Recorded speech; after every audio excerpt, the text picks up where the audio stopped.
গরুর মাংস দিয়ে তেহারি রান্না করা কতটা সহজ এই ভিডিওটি না দেখলে বুঝতে পারবেন না।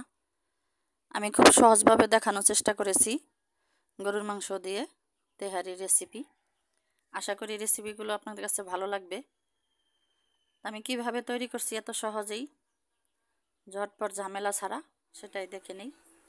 কড়াইতে প্রথমে আমি তেল দিয়ে দিব, সরিষার তেল। সরিষার তেলটা কিন্তু গরম হয়ে গেছে। এখন দিয়ে দিব একে একে গোটা গরম মশলা।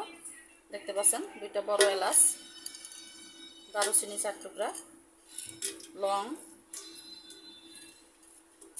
তেজপাতা, গোলমরিচ। এটা দিয়ে বেশি সময় ভাজতে হবে না।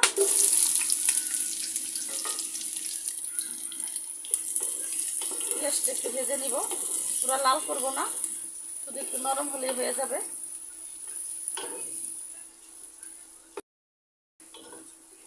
বড় একটা পাতিলে দিয়েছি, কারণ এটার ভিতরেই রান্না করব, তো বারবার পাতিল নষ্ট করব না, সেজন্য একেবারে বড় পাতিলে দিয়ে দিয়েছি। এখানে আমি 2 কাপ পেঁয়াজ নিয়েছি। পেঁয়াজগুলো এখন হালকা করে ভেজে নিব। পেঁয়াজগুলো নরম করে নিয়েছি, এর কোনো কালার করা লাগবে না, এভাবেই করলে হয়ে যাবে। এখন দিয়ে দিবে আদা রসুন বাটা, 2 টেবিল চামচ করে দিয়েছি। কিছু সময় ভেজে নিতে হবে, যেন আদা রসুনের কাঁচা গন্ধটা চলে যায়। একেবারে ভাজা ভাজা করার দরকার নেই, অল্প একটু ভাজলেই হবে। 1 মিনিটের মতো ভেজে নিয়েছি, 1.5 মিনিট। এখন গরুর মাংস দিয়ে দিব। এখানে আমি 1 কেজি গরুর মাংস নিয়েছি, একটু ছোটো ছোটো পিস করে নিয়েছি, দেখতে পাচ্ছেন। এখানে আমি হাত চর্বি সহ নিয়েছি 1 কেজি গরুর মাংস। গুঁড়া মশলা অ্যাড করে দিব। শুকনো মরিচ দিয়ে দিব 1 চামচ, ধনিয়া গুঁড়া 1 চা চামচ, জিরার গুঁড়া 1 চা চামচ, লবণ দিব স্বাদ মতো, কাঁচামরিচ দিব কয়েকটা, যার যার স্বাদ মতো দিবেন, ঝাল যেরকম পছন্দ করেন। আমি দিয়েছি, আমার মরিচগুলো একটু ছোটো ছোটো, তবে ঝাল আছে, সেটা বুঝে দিবেন। মরিচগুলো আমি ভেঙে ভেঙে দিয়েছি। এখন কিছু সময় কষায় নিব।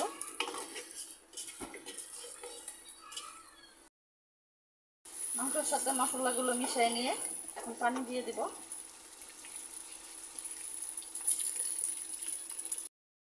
ফ্লেভারের জন্য দিয়ে দিব কেওড়া জল, আমি 1 মুটকি দিয়েছি। এটা দিলে গ্রানটা ভালো আসে।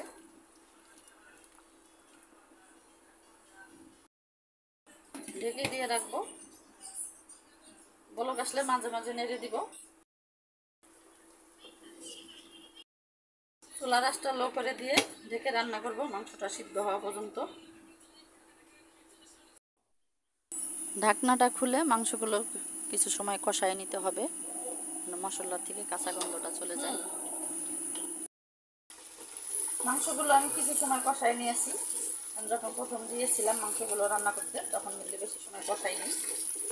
এখন একটু বেশ কিছু সময় কষাই নিয়েছি, মশলার যেন ভাজা ভাজা একটা ঘ্রাণ আসে।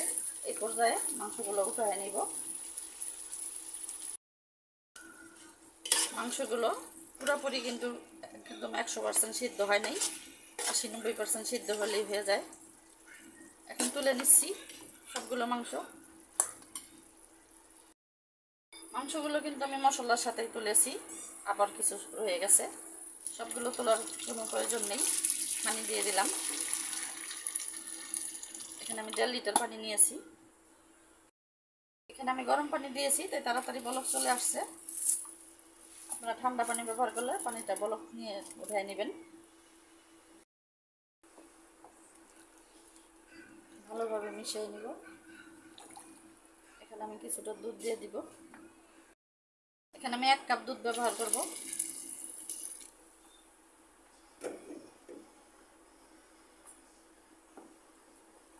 লবণ দিয়ে দিব স্বাদ মতো।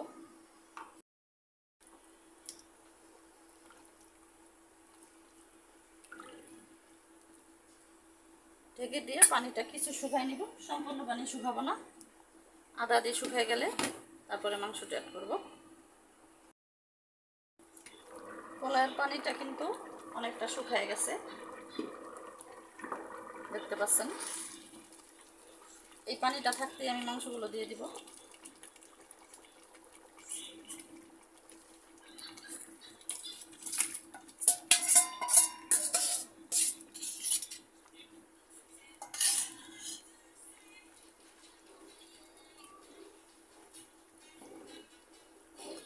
এই প্রথম অবস্থায় একটু ভালোভাবে মিশিয়ে দিতে হবে, সব জায়গাটা মশলাটা সমানভাবে হবে।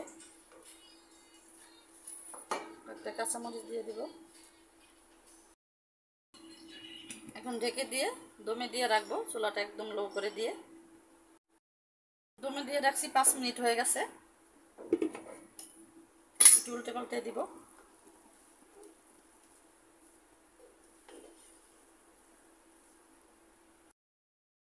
চালটা দেওয়ার সময় আমি কেওড়া জল দিয়েছিলাম, ভিডিওটা স্কিপ হয়ে গেছে। আপনারা যখন রান্না করবেন তখন দিয়ে দিবেন। আর যদি মশলা দিয়ে ব্যবহার করেন তেহারি মশলা, তাহলে আর দেওয়ার কোনো প্রয়োজন নেই।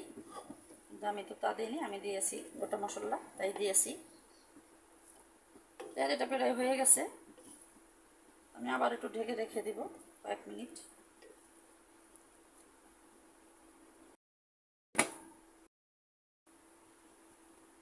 হয়ে গেছে, হয়ে গিয়েছে আমাদের তেহারি। এখন চুলাটা অফ করে দিব। হ্যাঁ, কোনো রকম ঝামেলা ছাড়াই ঝটপট তৈরি করে নিয়েছি তেহারির রেসিপি। আশা করি রেসিপিটি আপনাদের কাছে ভালো লাগবে। আপনার রেসিপিটা যদি ভালো লাগে আমার চ্যানেলটা সাবস্ক্রাইব করে আমার পাশে থাকবেন।